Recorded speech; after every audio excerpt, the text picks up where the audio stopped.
কৃপণ। রবীন্দ্রনাথ ঠাকুর। আমি ভিক্ষা করে ফিরিতেছিলাম গ্রামের পথে পথে, তুমি তখন চলেছিলে তোমার স্বর্ণরথে। অপূর্ব এক স্বপ্ন সম লাগতেছিল চক্ষে মম। কি বিচিত্র শোভা তোমার, কি বিচিত্র সাজ। আমি মনে মনে ভাবতেছিলাম, এ কোন মহারাজ। আজি শুভক্ষণে রাত পোহালো, ভেবেছিলেম তবে আজ আমার দ্বারে দ্বারে ফিরিতে নাহি হবে। বাহির হতে নাহি হতে কাহার দেখা পেলাম পথে। চলিতে রথ ধন ধান্য ছড়াবে দুই ধারে।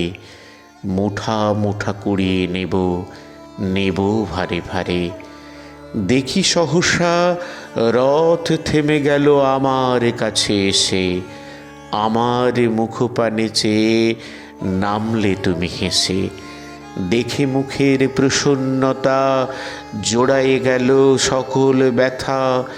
হেন কালে কিসের লাগি তুমি অকস্মাৎ আমায় কিছু দাও গো বলে বাড়িয়ে দিলে হাত। মরি, এ কি কথা রাজাধিরাজ, আমায় দাও গো কিছু। শুনে ক্ষণকালের তরে রইনু মাথা নিচু। তোমার কি বা অভাব আছে ভিখারি ভিক্ষুকের কাছে? এ কেবল কৌতুকের বশে আমায় প্রবঞ্চনা।